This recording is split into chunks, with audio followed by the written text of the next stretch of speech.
अस्सलाम वालेकुम। मैं हूं शेर अफगन बुज़दार और आप देख रहे हैं मेरा यूट्यूब चैनल। दोस्तों, मैंने सोचा कि अपने व्यूअर्स की खिदमत में न्यूज़ के अलावा, न्यूज़ की कहानियों के अलावा एक ऐसा सेगमेंट भी ऐड करूं जिसमें मोटिवेशनल चीज़ें हों, जिसमें कामयाब लोगों की कहानियां हों, जिसमें कामयाबी के असूल हों। तो आज का जो सेगमेंट है उसका हमारा जो मकसद है वो यही है कि आप लोगों को बताया जाए कि कामयाबी के जो बुनियादी असूल हैं वो क्या होते हैं, और उसके साथ एक मसाल जो है वो भी आपकी खिदमत में अर्ज करता चलूँ। एक ग्राउंड था, ग्राउंड तमाशाइयों के पुरजोश नारों से गूंज रहा था। हर एक अपने पसंदीदा घुड़सवार खिलाड़ी को हौसला दे रहा था और उसकी जीत का ख्वाहिशमंद था। लाल शर्ट पहना सवार सबको पीछे छोड़कर पूरे जोश के साथ हदफ की जानिब बढ़ रहा था। उसको यकीन हो गया था कि आज की जीत उसी की है। वो दिल ही दिल में अपनी कामयाबी की खुशी मनाने लगा। वो फिनिशिंग लाइन को छूने ही वाला था कि ब्लू शर्ट वाला पलक झपकते में इंतहाई तेजी के साथ उसके पास से गुजरा और सेकंड के 10वें हिस्से में हदफ अबूर कर गया, जबकि लाल शर्ट वाला हाथ मलता ही रह गया। एक की कामयाबी और दूसरी की नाकामी सिर्फ एक वजह से हुई, जिसको मैनेजमेंट कहा जाता है। दरअसल ब्लू शर्ट घुड़सवार ने अपनी रफ्तार, टारगेट और मद्दे मुकाबिल का अंदाजा लगाकर अपनी एनर्जी और वक्त को बेहतरीन अंदाज में मुनज़्ज़म किया और जीत का एजाज अपने नाम कर लिया। आपने जिंदगी में जब भी किसी शख्स को देखना है तो ये देखें कि वो मुनज़्ज़म कितना है। कोई भी गैर मुनज़्ज़म शख्स जिंदगी में कभी तरक्की नहीं कर सकता। वो नौकरी ही करता रहता है और अच्छा बास ढूंढने की कोशिश करता है, जबकि हर मुनज़्ज़म इंसान मालिक बन जाता है। नेपोलियन ने भी अपनी किताब में कामयाब तरीन अफराद पर जो रिसर्च की, उसके मुताबिक इन लोगों में 7वीं बड़ी खूबी ये थी कि ये लोग इंतहाई मुनज़्ज़म अंदाज में वक्त गुजारते थे। इंसान जितना प्लानिंग में अच्छा होता है उतना ही वो आगे बढ़ता है, और जितना प्लानिंग में कमज़ोर होता है उतना ही नाकाम। ये बात याद रखें कि प्लानिंग बड़े कामों की नहीं बल्कि छोटे छोटे कामों की होती है। इसको अगर हम एक जुमले में समझना चाहें तो कुछ यूं होगा कि वसाइल और ज़राए को बेहतरीन अंदाज में इस्तेमाल करना। अब जो इन वसाइल को जैसे इस्तेमाल करेगा वो उतना ही कामयाब होगा। इंसान ही वो खुशकिस्मत मखलूक है जिसको अल्लाह ने ये नेमत अता की है, जिसकी बदौलत वो अपने वक्त, मुतालिया, मामूलात और मालूमात को मुनज़्ज़म करता और कामयाबी पाता है। और इसके अलावा उनमें 8वीं खूबी उसने ये नोट की, नेपोलियन ने, कि ये सब लोग खुद पर कंट्रोल करना जानते हैं। इसका मतलब ये है कि इंसान अपने मूड के साथ लड़ना जानता हो, यानी उसका दिल किसी काम करने को नहीं कर रहा मगर उसके बावजूद भी वो खुद को मनवा लेता है और वो काम कर लेता है। कामयाबी होने के लिए सुबह 9 से शाम 5 बजे तक का नहीं बल्कि इससे ज्यादा काम करना पड़ता है। अगर किसी इंसान ने कामयाब बनना है तो फिर उसे खुद को कंट्रोल और अपना मास्टर बनना पड़ेगा। उसको सीखना होगा कि एक के बाद दूसरा काम और थकावट के बावजूद कोई काम कैसे करना होता है। इस तहकीक में ये बात भी सामने आई कि इन लोगों ने अपनी सुस्ती को कंट्रोल करना सीख लिया था, क्योंकि इंसान बुनियादी तौर पर सुस्त है। और सुस्ती की आलमी मिसाल पाकिस्तान में मौजूद है, जहां एक भाई मुल्क से बाहर होता है और बाकी चार भाई हाथ पर हाथ रखे खा रहे होते हैं।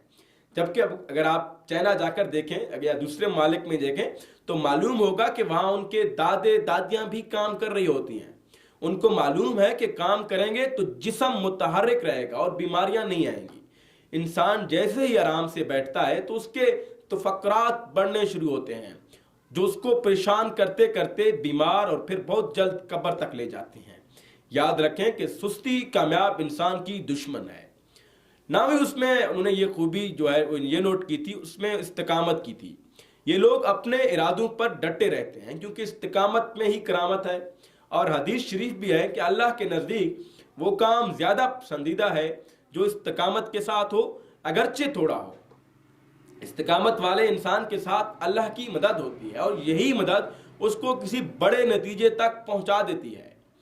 अच्छा, 10वीं खूबी उसमें ये नोट की थी नेपोलियन ने। उस बात को मैं एक मिसाल की से समझाने की कोशिश करता हूं कि कील को अगर आप पानी की सतह पर छोड़ दें तो डूब जाएगा, क्योंकि अगर यही कील لکڑے کے تختے پر لگ جائے اور پھر پانی کی سطح پر ہو تو نہیں ڈوبے گا۔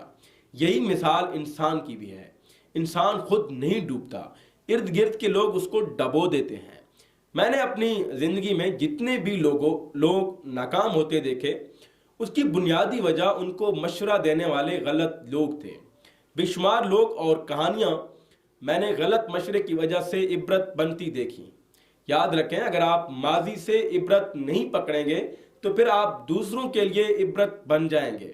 تاریخ پر نظر دوڑائیں تو معلوم ہوگا کہ جتنے بھی کامیاب لوگ تھے، ان کی سنگت، ان کی دوستی کامیاب لوگوں میں تھی۔ ایک کمال کی عادت جو کہ سنت بھی ہے، وہ مشورہ ہے۔ آپ حضور صلی اللہ علیہ وسلم کی سیرت کو ملاحظہ کریں تو آپ نے اپنے صحابہ کرام کے ساتھ مشورہ کیا ہے۔ حالانکہ آپ صلی اللہ علیہ وسلم پر وحی نازل ہوتی تھی اور جبریل کے ساتھ ملاقاتیں ہوتی تھیں، مگر آپ ان سب کے باوجود بھی اپنے ساتھیوں سے مشورہ ضرور کیا کرتے تھے، کیونکہ وجہ میں اور آپ تھے، تاکہ ہمیں سکھائیں کہ زندگی میں جب بھی کوئی اہم فیصلہ کرنا ہو تو اپنے ایڈوائزری بورڈ سے ضرور مشورہ کرنا ہے۔ انسان اسی سے مشورہ کرتا ہے جس کو وہ اپنی نظروں میں معتبر سمجھتا ہے۔ اب اگر اس کی عقل کمزور ہو گئی ہو تو وہ غلط لوگوں کو معتبر سمجھے گا، جو کہ اصل میں معتبر نہیں ہوں گے۔ اسی لیے تقوی ضروری ہے، کیونکہ جب آپ نیک اور متقی ہوں گے تو جو آپ کی مجلس مشاورت ہوگی وہ بھی نیک اور متقی لوگوں کی ہوگی، اور ظاہر ہے وہ آپ کو ایمان اور خیر کا ہی مشورہ دیں گے۔ ان سب کامیاب لوگوں کا ایک ایڈوائزری بورڈ تھا اور وہ اپنے کام کے ماسٹر مائنڈ تھے۔ ان کے نزدیک ایک اور ایک دو نہیں بلکہ 11 ہوتے ہیں۔ یہ ہمیشہ لوگوں کو ساتھ لیتے ہیں۔ یہ یاد رکھیں کہ اچھے لوگوں کا آپ کے پاس ہونا آپ کے اچھے وقت آنے کی ضمانت ہے۔ اللہ رب العزت جس کے ساتھ اچھائی کا ارادہ کرتا ہے تو سب سے پہلے اس کو اچھے لوگوں سے ملواتا ہے، کیونکہ اچھے لوگوں کے ملنے سے آپ کی اچھائی جو ہے وہ طاقت پکڑتی ہے۔ اب بہت سارے لوگوں کا یہ سوال ہوتا ہے کہ ہمیں تو اچھے لوگ ہی نہیں ملتے۔ اس کا جواب یہ ہے کہ اگر انسان خود جنٹل مین اور سنجیدہ ہو تو اس کو اچھے لوگ ملنا شروع ہو جاتے ہیں۔ یہ ہو ہی نہیں سکتا کہ آپ اچھے ہوں، اچھے ارادے کے ساتھ اچھے لوگوں کو ڈھونڈیں اور آپ کو نہ ملے۔ نیک لوگوں کو اپنی زندگی میں قدر دیں۔ اگر آپ نہیں دیں گے تو پھر ناکام لوگ ہی آپ کے ارد گرد اکٹھے ہوں گے۔ کسی بھی انسان کو عزت دیتے وقت اس کی وجہ ڈھونڈیں کہ آپ کس چیز کی وجہ سے اسے عزت دے رہے ہیں۔ آیا اس کے پاس علم زیادہ ہے، اس کا اخلاق اچھا ہے، یا وہ بانٹنے میں اچھا ہے؟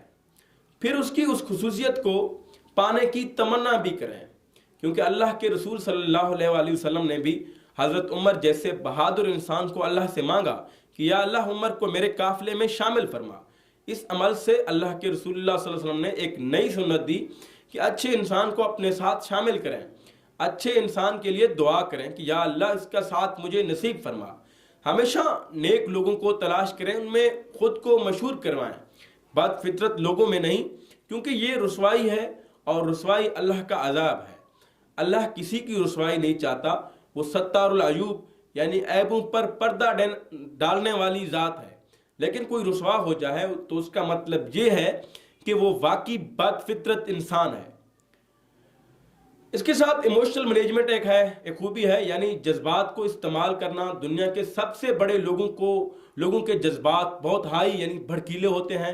نپولین اپنی کتاب میں کہتا ہے کہ میں نے 2000 سالہ تاریخ کی بڑی شخصیات کی سوانح حیات کو پڑھا اور ایک چیز سب میں مشترک دیکھی کہ جو بھی بڑا انسان بنا ہے اس کے پیچھے کوئی اہم واقعہ تھا۔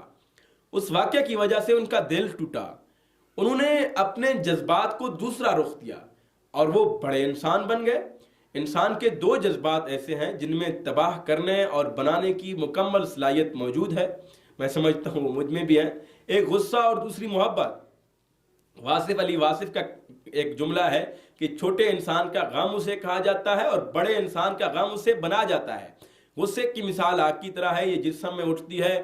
اب اگر آپ انسان کو اسے استعمال کرنا آتا ہو تو اسے کوئی بڑا کام لے لیتا ہے، لیکن اگر اس کو استعمال نہیں کر سکا، وہ جسم میں ہی رہا، تو یاد رکھیے گا کہ وہ آگ ہے، اور آگ جس بھی جگہ بھڑکتی ہے تو سب سے پہلے اسی جگہ کو بھسم کرتی ہے۔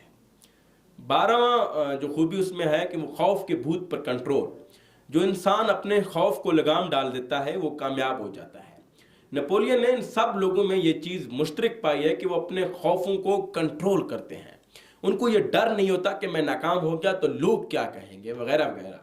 इंसान के अंदर पैदाइशी तौर पर सिर्फ 2-3 चीज़ों का खौफ होता है, बाकी जितने खौफ होते हैं वो खुद सीखता है।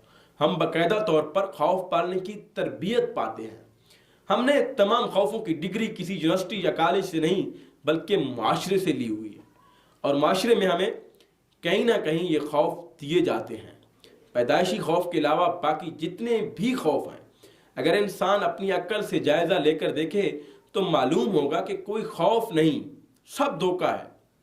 कामयाब होने के लिए इंसान को लाखौफ होना पड़ता है, बिला खौफ होना पड़ता है। आप कामयाब हैं या नाकाम, लोगों को कोई फ़र्क नहीं पड़ने वाला। अलबत्ता आपको ज़रूर फ़र्क पड़ता है। दिन की फिक्रों और रात की परेशानियों से निकलें और बड़े सोचें। इस बात को देखें कि रोज़ कतरा कतरा होकर ज़िंदगी क्या बन रही है। आगे किसी मुकाम पर एक चीज़ ऐसी पड़ी हुई है जिसका आज आपको शायद मुआवजा नहीं मिल रहा, मगर एक दिन ज़रूर मिलना है। इसी को कामयाबी कहते हैं कि किसी को दिखाए बगैर आप नुक्तों को जोड़ते जोड़ते ऐसे मुकाम पर पहुंच जाते हैं कि फिर लोग बोल उठते हैं आप वाकई एक कामयाब और गैर मामूली इंसान हैं। ये सब वही इंसान कर सकता है जो निसाब के अलावा किताबें पढ़ता है, जो चीज़ों को ढूंढता है, रिसर्च करता है, जो तगोदो करता है और जो सोचता है, वही फिर एक बड़े नतीजे पर पहुंचता है। लेकिन हाथ पर हाथ धरे रोज़ टीवी देखते रहना और ख़ुद को ना बदलना नाकामी है। और याद रखें, जो ख़ुद को नहीं बदल सकता वो दुनिया को भी नहीं बदल सकता। सुकरात का कौल है कि मैं आलम इसलिए हूँ कि मुझे अपनी जहालत का पता है। जिसको अपनी जहालत का नहीं पता वो आलम नहीं। लिहाजा सबसे पहले कामयाबी के बारे में अपना तसव्वुर दुरुस्त कीजिए, अपनी लाइल्मी और कमज़ोरी तलाश कीजिए, उस पर मेहनत करके उसको अपनी ताकत बनाइए और कामयाब शख्सियत की उन तमाम आदात को अपनाकर कामयाबी की जानिब आज़म सफ़र हो जाइए, इस यकीन के साथ कि एक दिन आप भी तारीख रकम करेंगे। इसी बात के साथ आप दोस्तों से इजाज़त चाहता हूं। अगर आपको मेरी वीडियो पसंद आए तो मेरे चैनल को सब्सक्राइब ज़रूर कीजिए और उसके साथ बेल आइकन को भी क्लिक ज़रूर करें, और उसके साथ इस वीडियो को शेयर और लाइक भी ज़रूर करें अगर आपको ये वीडियो पसंद आए। इसी बात के साथ मुझे दीजिए इजाज़त। अल्लाह।